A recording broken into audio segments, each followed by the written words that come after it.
My name's Dave DeBow, founder of MoneyPartnerFormula.com, and this show is built for everyday real estate investors who are actively doing deals and looking to scale using other people's money. So if you're an active real estate investor and you want to get featured on this show to talk about your own real estate and capital raising experiences, then just go to daveinterviewyou.com. Now let's get rolling with this episode, and remember to subscribe for daily interview content. All right, guys, welcome to Property Profits Podcast. I am your host, Bryce Kaminsky, filling in for Dave Dubois. And if you've ever wondered how to buy real estate with other people's money and run a successful short-term rental business, well, our guest today, Lola from Toronto, Canada, not only does that, but is currently transforming a prime location in Toronto into a boutique hotel and cafe.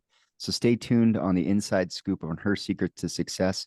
Welcome, Lola. Great to have you on the show. Hi, thanks, Bryce. Happy to be here. Yeah. So I guess the main thing everyone wants to know is, like, how did you get started in real estate? Because it's not always obvious where we get started, but we always end up here. I know. Tell me about it. So I would say real estate, I started off, let me start from the beginning. So we started with shuttle rental. Shuttle rental has always been my game. So how we started was my husband's very good friend was doing short-term rental arbitrage over in Vancouver here in Canada. Yeah. And then he had talked about how he's making money and how we could do the same thing where we are located, which is Ontario, and kind of start doing our own short-term rental business here. So my husband spoke to me about it and I said, okay, you know what, let's go. What's the ham, right? So we got our first unit.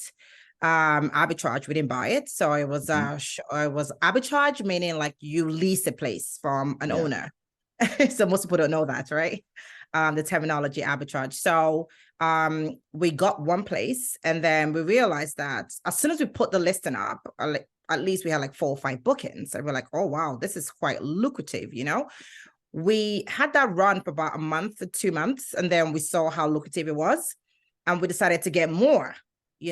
And then we got to at least 4 and we're profiting a lot. So it was from the proceeds of the profit that we used to get our first primary property, which is our own home. And that was very, very it was really good because we got money from the short-term rental to kind of put a down payment into buying our own home. And then we were like, oh, wow, we cannot stop here now. How about we just buy more real estate and still do the short-term rental? We didn't want to stop the short-term rental business because we're making money from it. Like, we were stupid to stop, right? So we continue to get profits from the short-term rental business and then use that towards buying more and more real estate. So that was how we continued to buy. So we started with pre-construction. Yeah. We got 2 more houses pre-construction in Niagara Falls, and we used that towards short-term rental. And then that was how we continued to scale. And then I met my partner, my business partner, Keisha. Then we both of us came together to start up our Investor Partners business. So myself and my husband were buying our real estate. And then myself and Keisha, who is my business partner, we're also buying multifamily homes. So with the multifamily homes, we got investors to, we reached out to quite a lot of people via Facebook because we're in real estate investor groups. So we put up an ad and then they reached out to us and they wanted to invest. So a lot of our buildings that we bought, multifamily homes, through it's no money down, meaning we use other people's money to buy the multifamily homes that we have. And we're not particularly, I wouldn't say we were, we put it together in such a way that our numbers work. The numbers have to work in order to collect the money from the investors to be able to invest. So we do it per building as opposed to just doing like a crowdfunding and then going to buy one real estate. We do it per building. So if they give us the money, we'll tell them, okay, this is what we're going to use it for. We secure it against the building and then we purchase the building. So that's kind of how we did it. And then aside that, as if I wasn't busy enough, I then decided to, because short-term rental is a lucrative business. So we got a very good opportunity, myself and my husband, and we decided to start building a hotel downtown Toronto. So that's how the boutique hotel started off. So that's still in the process. Construction, it's a nightmare, but that's basically how I'm doing right now. So how much longer until the construction, like the pre-construction is done in Niagara? It's already being Oh, rented? absolutely. Yeah, we already rented that out. That's shutter rental. That's going really well. And then we have other pre-constructions as well that we've closed on. And then we have the multi-family buildings that myself and Keisha buy. That's not pre-con, it's under underperforming building, and we then renovate it and put a new tenant, and that way we raise the rent, and that's how we become lucrative in that side as well. Yeah, stabilizing the building. So how long have you Right. been in real estate? I would say 2018. So about 5 years now. 2018. Yes, Yeah. correct. Yes. So why construct a boutique hotel? You know, there's lots of other things to get into. That seems like a difficult starting point for construction. Um, it wasn't really. I feel like, okay, so this is how it came about. We got one of the building that was being run as a boutique hotel. It was 14 units, and that deal fell through because the contract negotiation wasn't going the way we would like it to. And in a way, it was kind of like a blessing because the owner of the building decided it had several buildings in that whole strip. So because he liked myself and my husband, he decided, you know what, I have another place I'm closing on, and it's decapitated. There's nothing in there. It's a warehouse. And what I would like to do for you guys, because this one didn't go through, is I would do the roughing for you, and then you would just come in and close it. So it was kind of like a win-win situation whereby we're getting a brand new building. The owner is kind of doing a lot of the groundwork for us. Yeah. And then we're just coming in to kind of close it. So the reason why he was doing that was because we're signing a deal way before he even closed on the property. So it was like we're taking a risk, right? And in order to take that risk, we kind of had to balance it out. So that was the offer he gave to us. And it was kind of like a no-brainer, to be honest, because the where the property is located, it's prime location. It's literally opposite a park. It's prime location. So it was too good a deal not to like take, type of thing. Okay, so you guys raised money for that, or is it mostly just financed with? So with that one, holdings? we are using the proceeds from our short-term rental business to do that. Majority of the money that we raise, it's mostly to buy multifamily homes, and that's through investor partners, myself and Keisha. But the one myself and my husband do, we take our profits from our short-term rental because we have at least almost 20 units that we use for short-term rental. So we use that proceeds from that to kind of fund the hotel side of it. So with all the things you're doing, what do you see as, because I know that short-term rentals have kind of been under attack lately, as far as like whether you can even do it in this building, or whether they're going to make you guys start becoming like a home-based business, and then, you know, citing all these different things. So what are you doing to kind of secure your income in the future, as short-term rentals are kind of, I wouldn't say up in the air, but there's certainly always a point of controversy. There's always a controversy with several different businesses. They're saying restaurants are going bust, but people are still making money. They're saying real estate is going bust, but people are still buying homes, you know? And I feel like with short-term rental, there's always, I feel like there's more bad notes to it than there is good. Because I am in the business and I've been in the business since 2018, I kind of understand it. I kind of know that when people are saying, well, like I have a colleague of mine that's saying the exact same thing. Oh, I'm not making any money from short-term rental, but I'm making a lot of money from short-term rental. It's basically how you put together your deals and kind of how you run the business. I find that majority of people that are doing the short-term rental, they're kind of going in there as a side hustle, but not basically putting their all in it. I find that a lot of people on the internet right nowadays are taking it as an automated service. It is automated, but then you find that people, like if you're going to a hotel, for instance, you want to talk to somebody, you know, if something's not working, you want to make sure that you're talking to a human being, you know, to get that feel. So that's kind of what we, like myself and my husband, that's kind of what our business brings. You know, we bring in something that's different in that because we've been doing it since 2020, no, actually, tell a lie, 2017. We did it in 2017. Because it was in 2017, I find that we've grown and we've taken a lot of lessons learned from that, and we've kind of implemented it in the business, and we've grown that way. So we have at least, I would say, 30% of our guests are return guests, and they've been coming for years because of the kind of service we provide. An example would be somebody like I have a colleague of mine is doing the exact same thing that I'm doing. I have several colleagues actually, but as one is doing the exact same thing that we're doing in the exact same area that we're doing it, but he's not as profitable as we are. There's little things like providing amenities for your guests that people don't think about, but we've gone the extra step to think like, if people are not going to, they're going to choose you over a hotel, you have to give them that extra, that extra facility that the hotel would not give them. So that's kind of what we provide. And in the whole chaos of, Airbnb is going this way and that way, we are kind of, I would say, where we are located, it is restricted, but we're going according to the bylaws. If you go according to the bylaws, you're still going to win, and then we're going an extra length by building a boutique hotel. With a boutique hotel, it's basically run as a hotel, right? There are no laws regarding short-term rental with a boutique hotel. So that's the extra step we're taking on that as well. So I find that everyone there's always a pros and a cons with any business that you go into, but it's just your experience that kind of speaks for you. Yeah. So you're navigating it as it comes and as it goes. So what are some examples, for people who are running short-term rentals that, as far as like the amenities and things you were touching on there, that maybe they can implement into their short-term rental to be more profitable?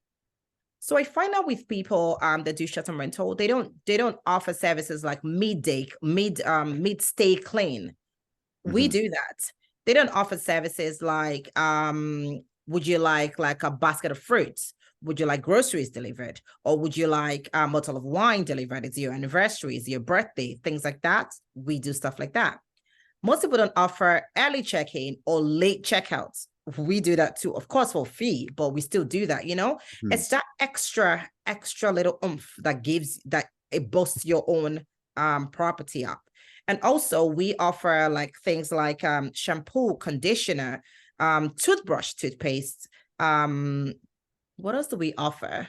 Bath lotion. So like little things like that people don't think about, we offer that. We also give them tea, coffee, sugar, things like that. It's just little things that you would just put in there that would make a guest feel like, wow, they really thought this through, and make them want to come back.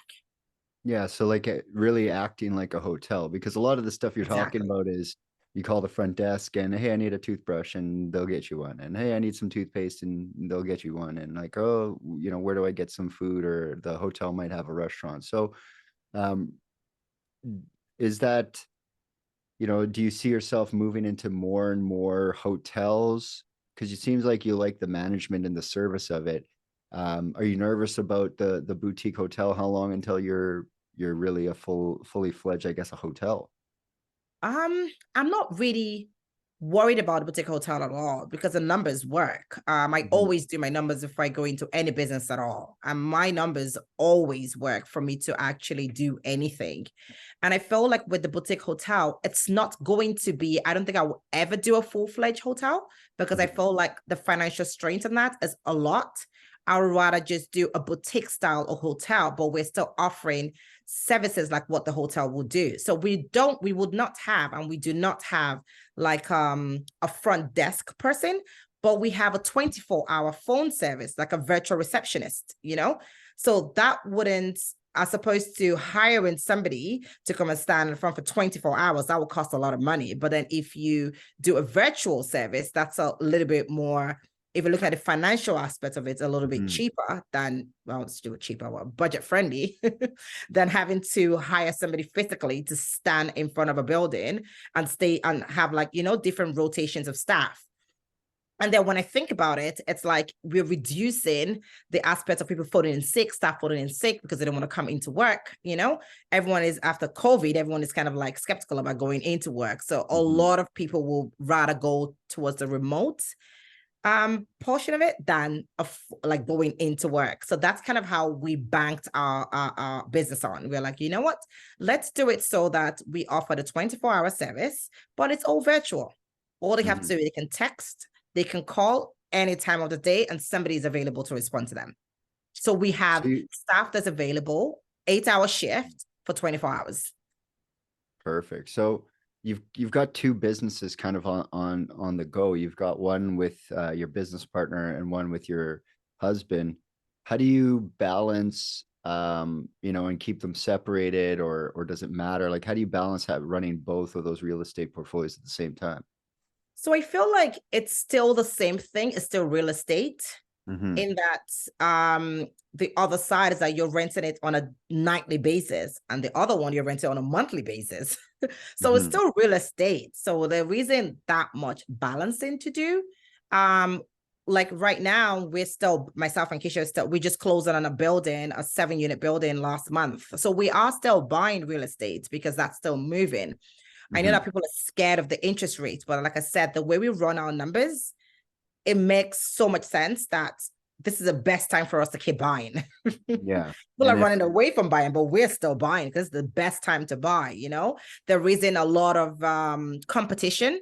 The due diligence period, the last one, the one we did, 7 units property building that we bought, we did I think it was a 20 days due diligence period. That would never have happened prior to the interest rate going up, So we kind of take our time, like we can negotiate better with the owners because obviously they want to sell. Whoever's selling right now is desperate to sell, so they are more open to negotiations than as per before where they weren't at all, Yeah. So I do balance it. I feel like I'm balancing it very well because I've separated to two, but it's still kind of intertwined because they're all still real estate. Yeah. So where do you see, I guess we'll focus on them maybe separately or in a total here. Where do you see the business being in, say, the next 12 months? So for the short-term rental business, the boutique hotel, after we're done with this one, we're going to buy another one in a different province, which we're already looking at, but we want to finish this one first and then venture into that one. So that's one for myself and my husband. And then with the real estate, with the long-term rental, so the buildings, Keisha and I are actually working on a deal right now. And we're looking for investors to kind of invest in this particular building that we want to get. So in the next 12 months, myself and Keisha, we're looking to at least acquire another 3 or 4 buildings in the next 12 months, because like I said, this is the best time for us to buy because our numbers, we run our numbers, works well at a high interest rate. It works really well at a low interest rate, even better. So when looking for investors, you're raising capital for these deals. What is your ideal investor? What is it that they want, or what is it that they need from you? So I feel like with investors, we have different investors that come up with different requirements. So I don't like to generalize what we're looking for. No, let me rephrase that. I don't like to generalize and say, this is exactly what we need all our investors to bring to us. You get what I mean? I feel like they can reach out to us and then we would work with them regards to which deal will work best. So what we do is that we put it out. So we're mainly on Facebook, Investor Partners on Facebook, or my maiden name, Lola Adeyemi on Facebook. So I tend to put up ads on Facebook and then I ask for investors. So with investors, I know there are different investors out there. So there's some of the investors that reach out to us. They don't want to buy real estate. They just want to make like side income monthly. So those are the kind of people that would reach out to us because then they're giving us the money and then we're basically using it to buy our own real estate, but then they're getting the profits out of it every month. So I'll give you an example. If you're buying a property for 100,000, this is just hypothetical. There is a property for 100,000. And then we need like a 25% down payment towards buying the property. Or we want the whole thing. We'll put it up and an investor will reach out to us. Some investors will say they only have 50%. Some will say they only have 25%. Then we have to look for the balance of 75. So that's Mhm. kind of how we work it out. So once they say they have the 25, we find the 75, we run our numbers based on the interest rates that each of the investors want. As long as the deal makes sense to us and we're making money and the investors are getting what they want, we go ahead with the deal. And then with that deal, we secure their money against the property. So the money will always be secured. We do have investors that kind of trust us that work on promissory notes because they've invested with us like 3 times already. So they kind of they feel safe. It's okay, just do a promissory note, and I'll take that from you. It's not a big deal because I know I trust you and Keisha, and I know you would pay me back the money. So there are different instances that we run by. So it's just up to the comfortability of the investor and how well they want to feel secured investing with us. So that's kind of how we run. So when it comes to real estate, what do you think your unfair advantage would be? You know, what comes easy to you that other people might find difficult to do? I think is finding an investor that trusts you, because like me myself, actually, I've had a lot of people reach out to me via Facebook once I put on an ad, or even when I don't put on an ad, they just reach out to me to talk to me and say they want to do investment. And I feel it's trust. A lot of people don't find that. A lot of people that I've been talking to, they've just said, oh, people don't really trust me enough to want to invest with me, you know? And I have that very good advantage in that I can make you, like, obviously I would show you things that will make you feel comfortable enough to invest with me, you know?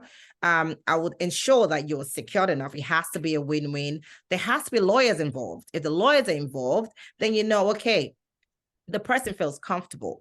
The extra step that we tend to do is we would pay for the lawyer, they pick a lawyer of their choosing and would pay their legal fees just so they know we're serious and we're ready to take get them to invest with us. So that's the extra step we tend to do.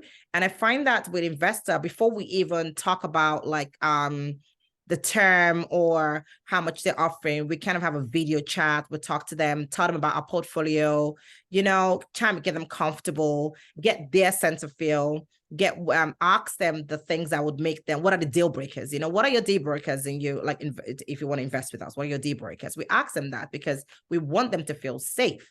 Because someone is giving you money, a huge amount of money, you do want them to feel safe enough to say, okay, I trust this company and I want to invest with this company because I'm sure that I will get the money back. So that's kind of how we work.